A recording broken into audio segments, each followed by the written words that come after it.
Imagine, imagine a world where your next client, your next customer finds you, not you go out and find them, they find you. In this fast-paced world, AI is not just a tool, it's a game changer. Today, we're going to explore how AI can transform your lead generation and turn challenges into opportunities and help you stay ahead of your niche. I'm Joy Francis, the CFO and AI automation strategist. I believe that each of us was put here for a very, very special reason.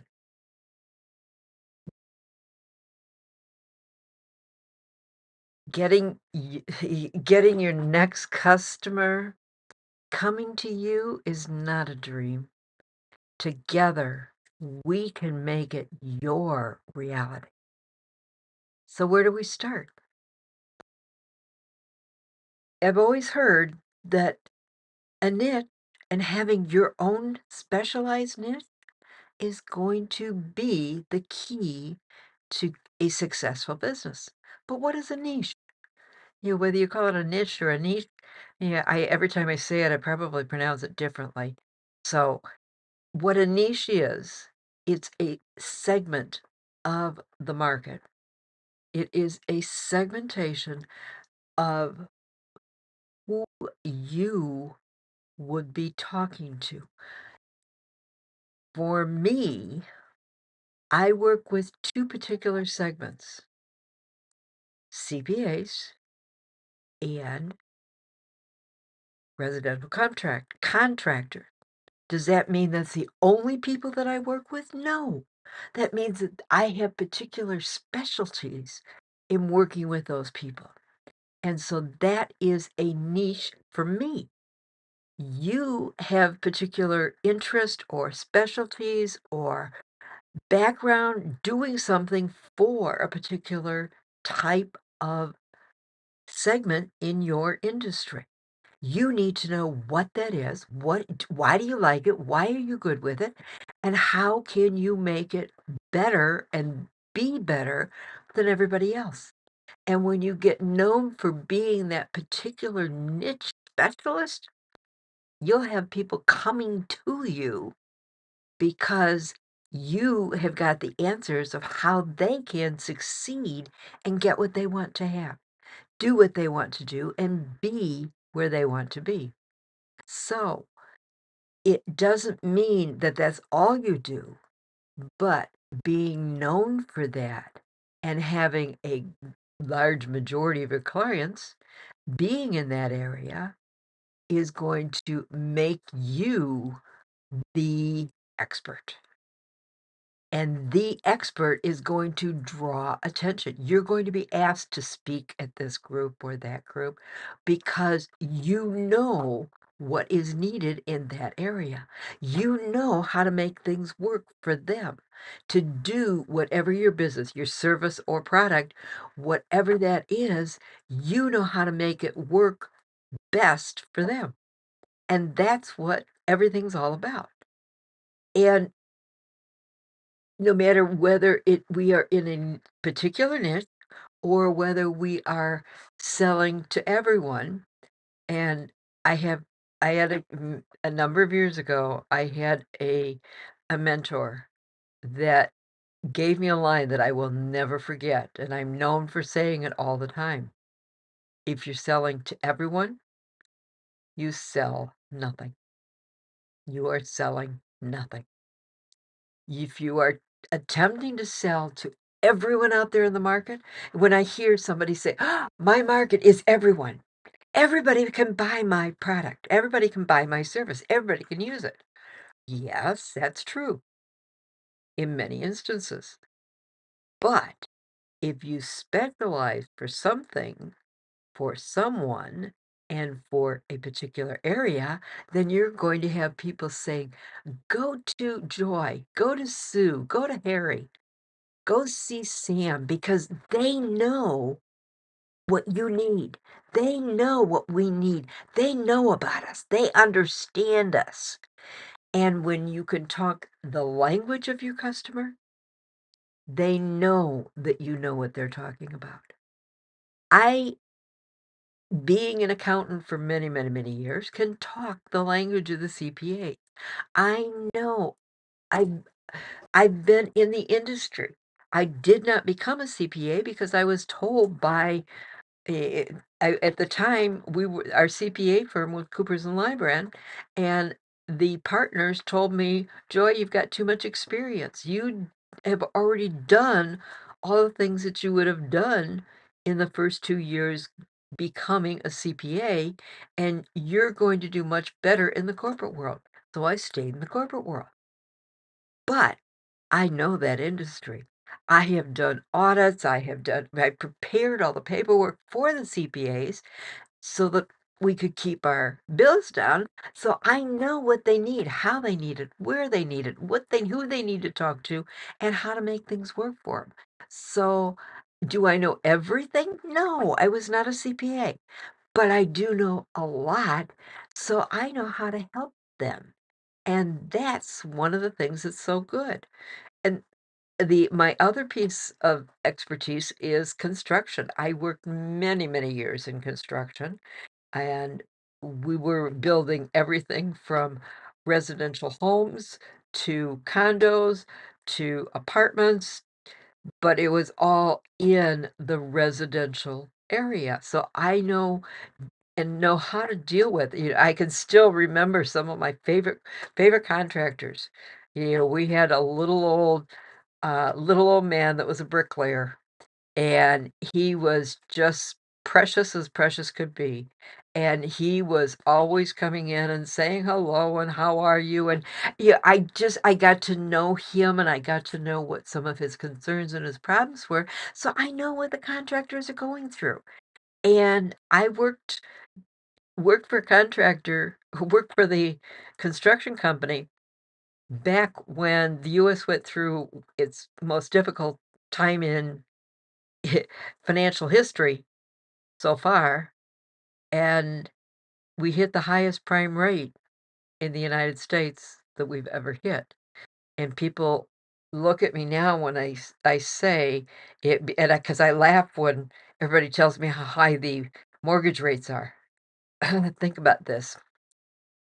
Prime interest while I was managing this company, financial pieces of the company hit 21.5%. That day was December 16th, 1980. Yes, 21.5%. I had gotten a mortgage a number of years before, and I was so excited because I'd gotten my first mortgage at 10.25%, and that was such a good rate. Now, you tell somebody you're going to get a 10.25% interest rate for your mortgage, they're gonna laugh you right off your chair. They're gonna have you rolling down the street because they think you're nuts. But it's the time. It depends on what is happening and what's going on in the world. Back then, interest rates were through the roof, and being able to know and understand all the things that were going on with the construction and being in charge of the construction area of that business, I had the contractors coming in, and yeah, I still remember one of our excavators coming in and bringing me this cute little pair of earrings. I think he got them at well, there weren't dollar stores back then, but it would have been a dollar store equivalent, and I was afraid to put them even near my hands because I thought my hands were gonna fall off. Yeah, this it was gonna mess up the skin really bad, but he was so proud of bringing that to me because he wanted and needed some money, and that was what was going on, and that was their big problem then. Is it a problem today? Probably. It's not as bad as it was then, but it's still very, very bad, and there are problems, and I know the types of problems that they're going through. I know what is happening in the industries. So it's a matter of knowing and understanding and being able to deal with what your customer is dealing with and explaining, working with them, helping them figure things out. The first thing that I do anytime that I bring on a new client is I put them through a questionnaire. We go through this questionnaire and I listen for their answers. The first question that I give them, it's a twofold question. The question is, and I want to read it because I want to word it exactly the way I have it written for all of the people that I work with. The first question we address is where the owner wants to be in 5 to 10 years, and what will your company look like then? That's a twofold question. Tells me two things, depending on how they answer and the answers that they tell me. The first thing that it tells me is what are the goals and the aspirations of the owner of the business. Where does he want his business to be? What does he want to be doing? The second thing it tells me, depending on how he words his answer, it will tell me how he or she learns what they are learning. Are they auditory? Are they visual? Are they kinesthetic? And the one that's for me personally, everybody laughs at me because of the vision problem because I don't see very much, but I am a visual learner. Somebody asked me the other day, how can you be a visual learner? You don't see that much. And I told them that I may not see it physically like you do, but I see it up here in my brain. My brain sees it and it imagines it and it creates it. And that's how I learn. And so I need things explained to me visually. And you will frequently hear me use words like see. How do you see this happening? What is going on? What is going to happen? What do you see your place in this to be? And you will hear me talk see, envision and anything relating to sight because that's how I learn. And so I listen for that with every person because that tells me that one little thing about them, how I need to help them so that they will understand the words that I'm saying. Because it's important for me to be able to get everyone to understand me because I'm known for being able to break things down to the simplest terms. Do I always do it? No. I wish I did, but I'm known for being able to do that. If I think about it, I definitely am going to do it. I can teach anyone, in particular, anything financial. You want financial things? I can have it broken down into, I was able to explain the corporate financial statement to our construction manager. The guy that was out there in the field pounding the nails and working with the guys on the job sites, dealing with the nails and the lumber and the pipes and all the things that were going into the home. He was dealing with that. And he had no idea where any of these numbers came from or what they really were telling him. And so I would break it down so they would be able to understand it. But I could only do that because I'd listen to them tell me what their thoughts were, what they're looking at, what they're wanting, what are they feeling. The feeling is therefore that's a kinesthetic.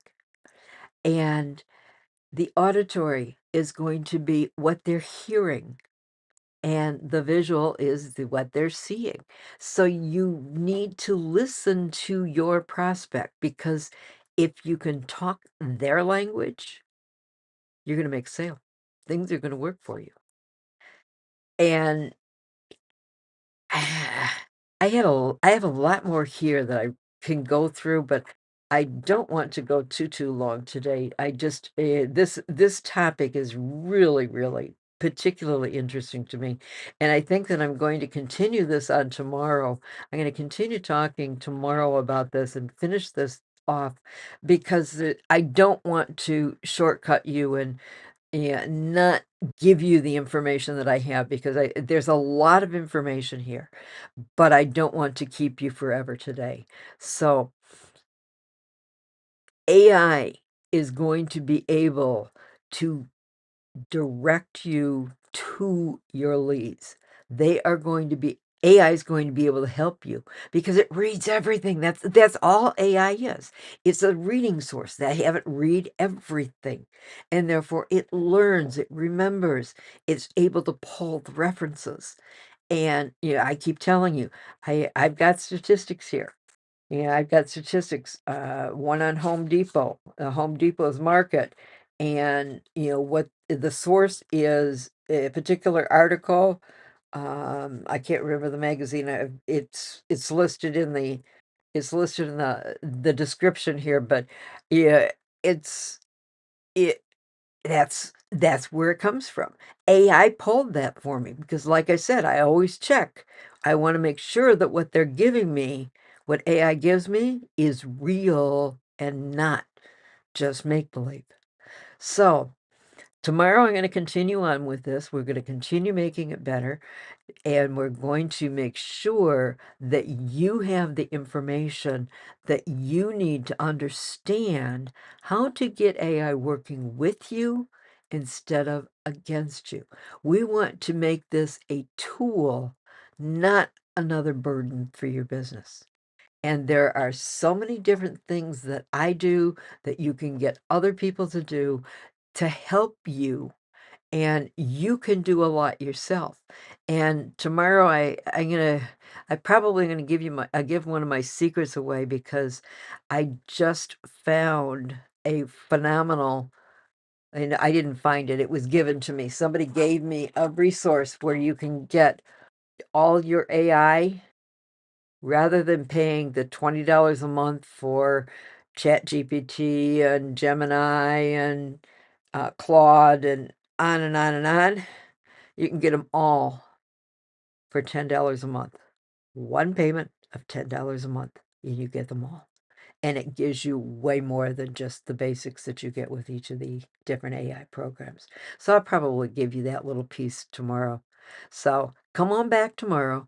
We'll talk about this even further. We'll get deeper into it and understand that if nobody has told you yet today that they love you, let me be the first. I love you because you are you.